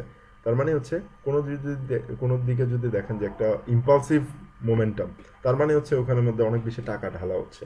বায়াররা যদি অনেক বুলিশ ক্যান্ডেলগুলো যদি অনেক বড় বড় হয়, তার মানে হচ্ছে বায়াররা অনেক বেশি ট্রানজ্যাকশন করছে বা বায়াররা অনেক বেশি কিনছে ওই জায়গাটাতে, অনেক বেশি বায়ার অলরেডি অ্যাড হচ্ছে মানে কি তারা অলরেডি কেনা বেচা করছে। তো অলরেডি যেহেতু বায়াররা বাড়ছে, তার মানে হচ্ছে ওখানে ট্রানজ্যাকশনটা বেশি হচ্ছে, এবং ট্রানজ্যাকশন বেশি হওয়ার কারণে মার্কেটে ভলিউমটা বাড়ছে। এবং ভলিউমের মধ্যে যদি ডাইভারজেন্স দেখা যায়, তার মানে হচ্ছে কেনা বেচার মধ্যে যদি একটু সামঞ্জস্যটা যদি না হয়, তার মানে হচ্ছে দাল মে কুচ কালা হ্যায়, মানে কোনো কিছু একটা সমস্যা আছে, যার কারণে ওভারঅল ভলিউমের বা ওভারঅল মার্কেটের মধ্যে একটু সমস্যা দেখা দিতে পারে, হঠাৎ একটা কাউন্টার আসতে পারে, ঠিক আছে? সো প্রাইসের ভলিউম, ক্যান্ডেলের ভলিউম, এগুলো কিন্তু আপনাদের নেক্সট যে আলটিমেট মেম্বারশিপ মডিউল আছে সেখানের মধ্যে অলরেডি অ্যাড করা হবে। সো যারা ভলিউম নিয়ে আরও বেশি পড়াশোনা করতে চান, তারা আপনাদের প্যাকেজটাকে অ্যাডভান্স থেকে আলটিমেটে আপগ্রেড করে নিতে পারেন, no problem at all. So volume ডাইভারজেন্সটা আমরা একটু জানি। নর্মালি আমরা যে ভলিউম ডাইভারজেন্স নিয়ে এখানে কাজ করবো, সেই ইন্ডিকেটরটার নাম হচ্ছে OBV, যেটা ইলাবোরেট করলে অন ব্যালেন্স ভলিউম হয়। এটা আপনি যে কোনো MT4, ইভেন মোবাইলের MT4এও আপনি এই জিনিসটা পাবেন। সো ইটস ফ্রি, এবং সব MT4-এ এটা থাকে। আপনি ভলিউমস ট্যাবের নিচেই অন ব্যালেন্স ভলিউম নামে এটা জিনিসটা পাবেন। সো অন ব্যালেন্স ভলিউমের একটা কাজ হচ্ছে, এটা নর্মালি অনেক সময় এমন হয় যে ম্যাকডিতে আসলে হিস্টোগ্রামগুলো বোঝা যায় না, ম্যাকডিতে মুভিং অ্যাভারেজটা বোঝা যায় না। যেমন আমরা এখানে দেখছি যে মুভিং অ্যাভারেজ, হিস্টোগ্রাম কিছুই বোঝাচ্ছে না, এখানে আপনি ডাইভারজেন্স কীভাবে বের করবেন? কোনো ওয়েই নাই অ্যাকচুয়ালি। এই পরিমাণ একটা জায়গায় কোনো কিছুই বোঝার আসলে জো নাই, ঠিক আছে? সো এই সময় ওবিভি আমাদেরকে হেল্প করবে। ওবিভি কীভাবে হেল্প করবে? নর্মালি যখন দেখা যাচ্ছে মার্কেট উপরের দিকে যাচ্ছে এবং মার্কেটটা খুবই কারেক্টিভ, এখানের মধ্যে ভলিউমটা অনেক বেশি, মানে এত বেশি কম ছিল যে যেটা ম্যাকডি অবজার্ভ করতে পারে না, but OBV that is on balance volume, যেহেতু এটা একটা লাইন চার্টের মতন, একটা জাস্ট একটা লাইন, এটাতেই কিন্তু অনেক বেশি বোঝা যায় যে অ্যাকচুয়ালি স্ট্রং কোনো একটা ভলিউমের ইনডিসিশন হচ্ছে কিনা বা ভলিউমের একটু সাইড চেঞ্জ হচ্ছে কিনা, এই জিনিসগুলো কিন্তু ওবিভি থেকে ভালো মতো বোঝায়। তো এখানে আমাদের দেখেন ম্যাকডি যেখানে নীরব সেখানে ওবিভি কিন্তু দেখিয়ে দিচ্ছে যে মার্কেট যদিও উপরে উঠছে বাট ভলিউম উপরে উঠছে না, ভলিউম একই জায়গার মধ্যে আছে। অনেক সময় দেখা যায় এই যে ডাইভারজেন্স আমরা যেভাবে আঁকি ঠিক একই রকমভাবে ওবিভিও নিচে নেমে যাচ্ছে, মার্কেটের প্রাইসটা উপরে উঠে যাচ্ছে, এমনও কিন্তু হয়। সো এখানের মধ্যে যে ডাইভারজেন্সটা অলরেডি দেখাচ্ছে ওবিভি, সেটা কিন্তু অত স্ট্রং কোনো ডাইভারজেন্স না। স্ট্রং কোনো ডাইভারজেন্স না হওয়ার কারণে যদিও আমরা এখান থেকে ভালো কিছু প্রফিট পেলাম, বাট সেই প্রফিটের স্ট্রং বা স্ট্রেংথটা অত বেশি ছিল না। তার কারণে কিন্তু দেখা যাচ্ছে এখানে অলরেডি রিট্রেসমেন্টগুলো হচ্ছে এবং এরপরে আরও কিছু রিট্রেসমেন্ট হয়। সো ওবিভি বা ভলিউম ডাইভারজেন্সের মূল জিনিসটা হচ্ছে যখন ম্যাকডি নীরব থাকবে, ম্যাকডিতে যখন কোনো ডাইভারজেন্স দেখা যাবে না, তখন ওবিভি আমরা মার্কেটে বা চার্টের মধ্যে আমরা অ্যাড করতে পারি। অ্যাড করে দেখবো যে ভলিউমের কোনো ডাইভারজেন্স আমরা দেখছি কিনা। যদি দেখি যে ভলিউমের ডাইভারজেন্স দেখা যাচ্ছে যখন ম্যাকডি নীরব, তখন আমাদের ওবিভিকে ফলো করা উচিত। ঠিক আছে, তাতে হবে কি আপনি একদম ডাম মার্কেটেও কিছু ভালো ডাইভারজেন্স ট্রেড আপনি এখান থেকে বের করে নিয়ে আসতে পারবেন। ঠিক আছে, ওবিভি ডাইভারজেন্সে কোনো কন্টিনিউয়াস এক্সট্রিম হিডেন কোনো রকমই ডাইভারজেন্স আসলে নেই। এখানে একটাই ডাইভারজেন্স, সেটা হচ্ছে প্রাইস যেদিকে যাচ্ছে ভলিউম এর উল্টা দিকে যাচ্ছে কিনা, বা ভলিউমের সাথে প্রাইস যেভাবে উঠছে ভলিউম সেভাবে উঠছে কিনা বা নামছে কিনা। এর থেকে যদি একটু ব্যতিক্রম হয় তার মানে হচ্ছে ভলিউম ডাইভারজেন্স অলরেডি হয়ে যাচ্ছে। ঠিক আছে, তো এই জিনিসটা আমাদেরকে ওবিভি থেকে কিন্তু আমরা জানতে পারবো যে ভলিউম অ্যাকচুয়ালি ওভারঅল যে প্রাইস মোমেন্টাম তার সাথে হাতে হাত রেখে আগাচ্ছে নাকি এগেনস্টে আগাচ্ছে। যদি এগেনস্টে আগায় অফকোর্স আমরা ওবিভিকে লিডিং ফ্যাক্টর হিসেবে ধরে নিয়ে আমরা ওবিভিকে ফলো করবো। ওকে, ভেরি ইজি। দেন আরেকটা জিনিস যেটা আসলে না জানলেই নয়, আসলে আমাদের অনেক ডাইভারজেন্স নিয়ে অনেক রকম কোয়েশ্চেন্স থাকে আমাদের, যে এত বেশি কোয়েশ্চেন থাকে যে অনেক সময় দেখা যায় যে আমরা ওভারঅল যে ট্রেডিংয়ের যে ফ্লো বা স্টেপ বাই স্টেপ ওই জিনিসগুলো কিন্তু আমরা ভুলে যাই। সো ডাইভারজেন্স আসলে ট্রেড করে আমরা কীভাবে ভালো একটা রিস্ক রিওয়ার্ড রেশিও নিতে পারি, এই জিনিসটা জানার জন্য আমাদেরকে অবশ্যই যেটা মাথায় রাখতে হবে সেটা হচ্ছে কিছু স্টেপ আমাদেরকে ফলো করতে হবে, যার মধ্যে প্রথম স্টেজটা হচ্ছে spot potential divergence on H4 or D1 time frame. প্রথমে আমরা D1 অথবা H4-এ ডাইভারজেন্সটা স্পট করবো বা অবজার্ভ করার চেষ্টা করবো বা ফাইন্ড আউট করার চেষ্টা করবো। এই নিচে আসলে ডাইভারজেন্স আমরা স্পট করতে পারি, নো প্রবলেম। H1-এ আমরা স্পট করতে পারি বা ডাইভারজেন্স খুঁজতে পারি, বাট রিলায়েবল বেশি হয় যখন এটা D1 অথবা H4-এ হয়। Then second, drop to the lower time frame and wait for the divergence to form, whether it will be breakout or invalidate. সেটা হচ্ছে যখন আমরা D1 থেকে কোনো একটা ডাইভারজেন্স দেখি, সেটা ভ্যালিডেট করার জন্য আমরা এর এক ধাপ নিচে চলে যাব।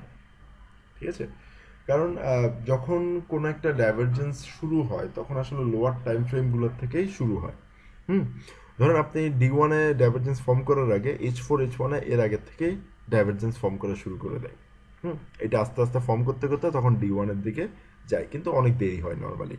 যেটা H4-এর মধ্যে একদিন আগে আমি যেটার ইঙ্গিত পেলাম, সেটা D1-এ আসতে আর 1-2 দিন সময় বেশি লেগে যায়। ঠিক আছে, আবার যেটা আমি H1-এর মধ্যে কয়েক ঘন্টার মধ্যে আমি জিনিসটা পেলাম, সেটা H4-এ আসতে ধরেন একদিনও পার হয়ে যেতে পারে অনেক সময়। সো এই জিনিসগুলো কিন্তু হয়। সো তার জন্যই D1-এ যদি আমি একটা ডাইভারজেন্স দেখি H4-এ নেমে যাবো, H4-এ যদি কোনো একটা ডাইভারজেন্স দেখি H1-এ নেমে যাবো, আর H1-এর নিচে তো অফকোর্স আমরা কোনো অ্যানালাইসিস করি না। সো D1 এবং H4-এ প্রথমে আমাদেরকে ডাইভারজেন্সটা অবজার্ভ করতে হবে বা স্পট করতে হবে বা আইডেন্টিফাই করতে হবে। ঠিক আছে, থার্ড হচ্ছে যদি ইনভ্যালিডেট করা হয়, ঠিক আছে, তাহলে যদি দেখেন যে আপনার D1-এ যেটা দেখলেন আমরা H4-এর মধ্যে ওটা ইনভ্যালিডেট হয়ে গেল, ঠিক আছে, তাহলে আমরা H1-এ যাব। ওকে, H1-এ গিয়ে দেখবো যে আসলে কোনো ডাইভারজেন্স কমপ্লিট হচ্ছে কিনা। যদি কোনো ডাইভারজেন্স কমপ্লিট হয়, লাইক হিস্টোগ্রামে হলো, মুভিং অ্যাভারেজে হলো, সব কিছুই মোটামুটি ভালো মতো হয়ে গেল, তখনই আমরা ট্রেডটা নিব। এখানের মধ্যে এই 6টা স্টেপের মধ্যে আসলে মূল হচ্ছে 3টা। ফার্স্ট থিং, আপনি D1 অথবা H4-এর মধ্যে আপনি একটা ডাইভারজেন্স স্পট করবেন বা আইডেন্টিফাই করবেন। মেনলি আমি সবসময় প্রেফার করি D1। সো D1 থেকে আপনি H4-এ গেলেন, লোয়ার টাইম ফ্রেমের যেটা সেকেন্ড স্টেপ। H4 এ গিয়ে দেখলেন যে কোনো ডাইভারজেন্স আছে কিনা, কিন্তু H4 এর ডাইভারজেন্স যেটা ছিল সেটা ইনভ্যালিডেট হয়ে গেছে। তখন আপনি যাবেন H1 এ। H1 এ গিয়ে দেখলেন যে কোনো একটা ডাইভারজেন্স ওখানে ফর্ম করে কমপ্লিট হয়েছে কিনা, আর যদি কমপ্লিট হয় সাথে সাথে ওই ট্রেডটা নিয়ে নেবেন। কিন্তু ট্রেডটা নেওয়ার আগে আপনাকে অবশ্যই মাথায় রাখতে হবে হিস্টোগ্রাম এবং ডাইভারজেন্সের মুভিং অ্যাভারেজে এই ডাইভারজেন্সটা দেখা যাচ্ছে কিনা, মানে রেগুলার ডাইভারজেন্স যেটা বলে সেই ডাইভারজেন্সটা হয়েছে কিনা। যদি হয়ে থাকে, ওভারঅল যদি সব কিছু ঠিকঠাক থাকে, তখন আমরা ট্রেডটা নিয়ে নিব। আর অবশ্যই আমাদের স্টপ লসটা দিব যে কোনো একটা রিসেন্ট হাই অথবা লোয়ের 10 পিপসের মিনিমাম 10 পিপসের একটা বাফার দিয়ে।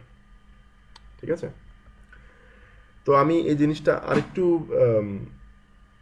একটু চার্টের মধ্যে এখানে লাইক স্টেপ বাই স্টেজ অনুযায়ী আমরা এখানে দেখি। ফার্স্ট স্টেজ যে আমরা একটা পোটেনশিয়াল ডাইভারজেন্স দেখব, ধরেন H4 আমরা দেখলাম, এরপর আমরা এটা H1 এ চলে গেলাম। H1 এ চলে যাওয়ার পর আমরা এখানে দেখলাম যে কমপ্লিট হয়ে গেল। কমপ্লিট হওয়ার পরে যদি ব্রেকআউট হয়ে যায়, মানে কমপ্লিট যদি হয়ে যায়, ওভারঅল যদি আমরা একটা এন্ট্রি পাই সাথে সাথে স্টেজ 3, তার মানে হচ্ছে আমাদের সাইকেলটা কমপ্লিট, মানে আমরা ডাইভারজেন্সের ট্রেডটা নিয়ে নিলাম। আচ্ছা, যদি স্টেজ 2 এর পর যখন কমপ্লিট হলো ডাইভারজেন্সটা, কমপ্লিট হওয়ার পর যদি আমরা কোনো এন্ট্রি না পাই, যদি আমরা কোনো একটা এন্ট্রি খুঁজে না পাই, লাইক প্রাইস অ্যাকশন কন্টেক্সটে ওইটা ভলাটাইল ছিল বা নন ভলাটাইল ছিল, বা এমন যদি হয় যে এটা কারেকশনের মধ্যে ছিল না, খুবই স্ট্রং ইম্পালসিভ ছিল, এমন যদি হয় এটা আবার ইনভ্যালিডেট হয়ে গেছে, তাহলে আমরা M15 এ চলে যাব। ঠিক আছে, আমরা M30টাকে গণি না অ্যাকচুয়ালি, নর্মালি যদি হিসাব করতে যান। সো আমরা H4 থেকে গণা শুরু করেছি, তার জন্য আমরা এখানে ডিরেক্টলি M30কে আমরা আসলে না গণে M15 এ চলে যাচ্ছি।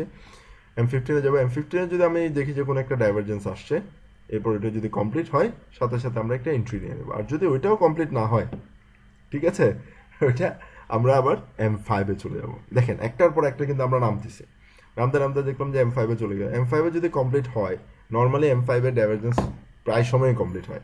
সো যদি কমপ্লিট হয়ে যায়, তখন আমরা ট্রেডটা নিয়ে নেব। আচ্ছা, এখন আপনি বললেন যে একদম নামতে নামতে H4 থেকে ডাইরেক্ট M5 পর্যন্ত নেমে গেলাম। সো এরকম আসলে নেমে কি কোনো লাভ হয় কিনা? অফকোর্স লাভ হয়, কারণ আপনারা হয়তো বা যারা অনেকদিন ধরে আছেন এবং পুরো কোর্সটা শেষ করছেন এবং আমার অনেকগুলো ওয়েবিনার আপনারা ফলো করেছেন, আপনারা জানেন হয়তো বা আমি অনেক সময় M5 থেকে এন্ট্রি নেই একদম প্রপার গাইডেন্স এন্ট্রির জন্য, একদম প্রপার, একদম কি বলবো, টু দ্য মার্ক, একদম বুলজাই এর জন্য অনেক সময় আমি M5 এর নামে, just to make the entry.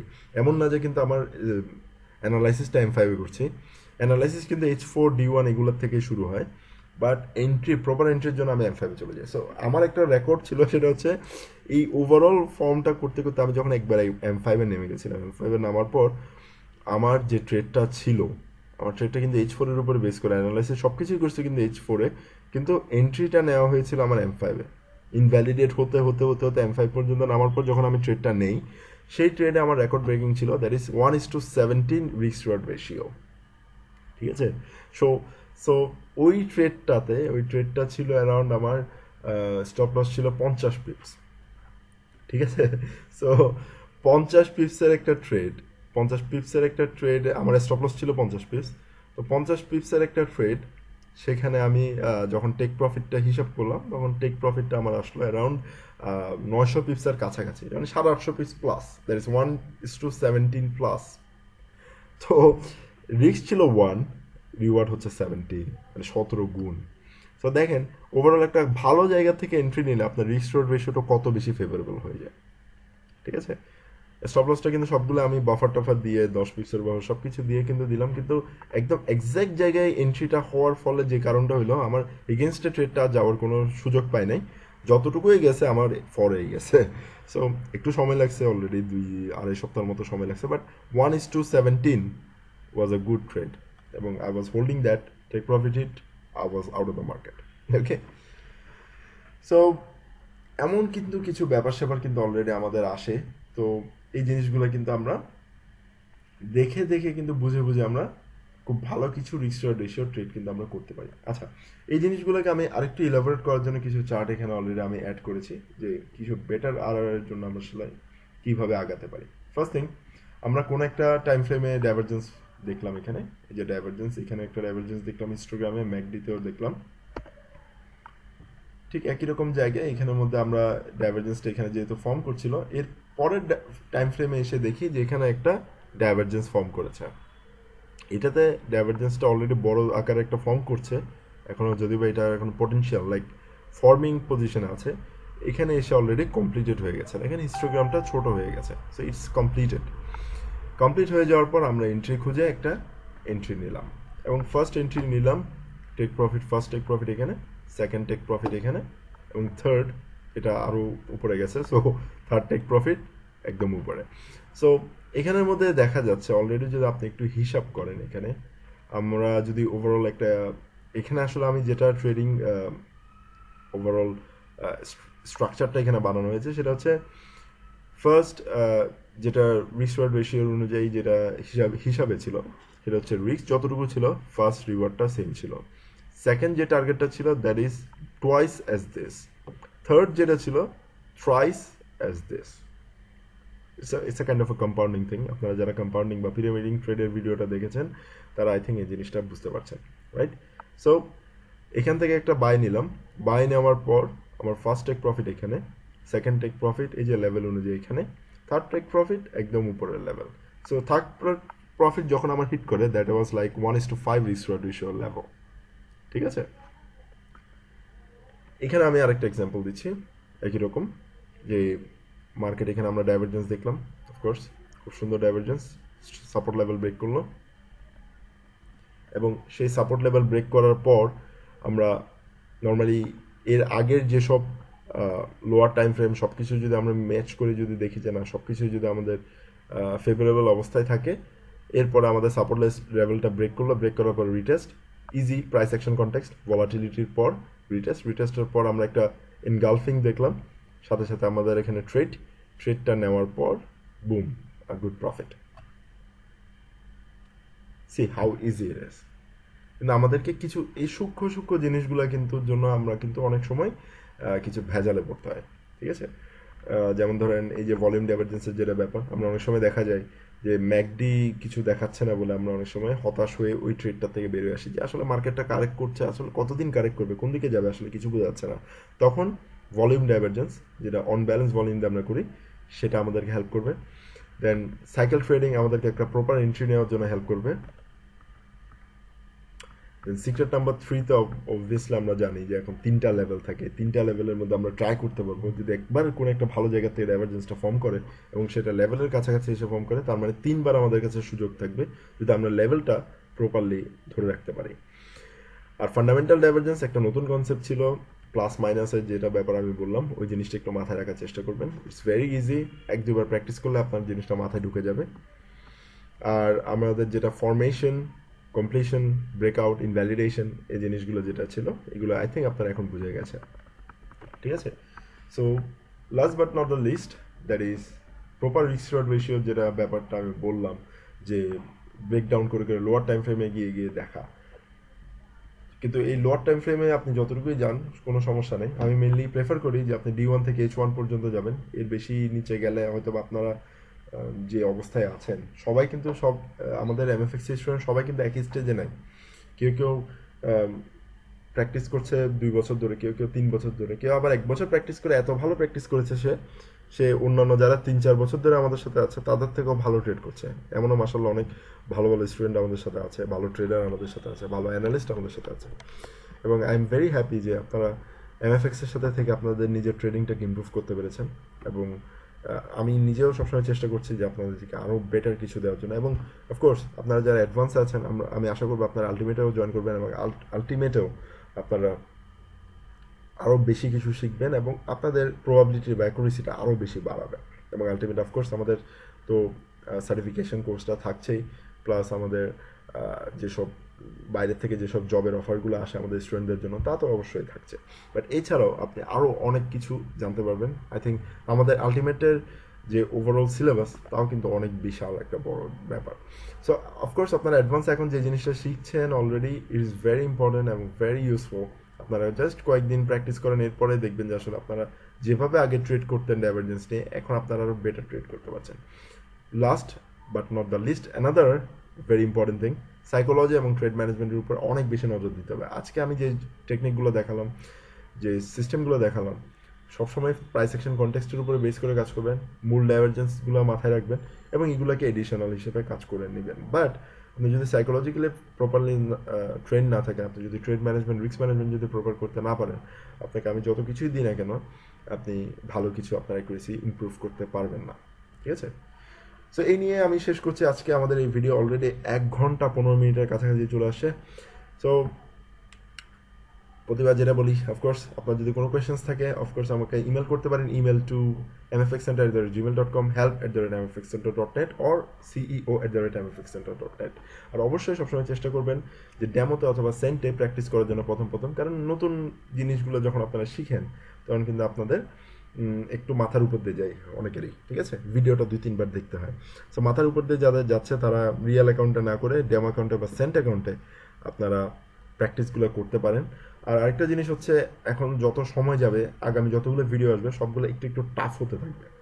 আমি এটা আপনাদেরকে ভয় পাওয়ানোর জন্য বলছি না, বাট জিনিসগুলো আসলে একটু অ্যাডভান্সের দিকে যাচ্ছে এবং আলটিমেট যারা অলরেডি আপনারা এনরোল করেছেন আলটিমেট আরও অ্যাডভান্সের দিকে যাবে। সো অ্যাডভান্সের সিলেবাসটা শেষ হওয়ার সাথে সাথে আমরা আলটিমেটটা ইমপ্রুভ করা শুরু করব।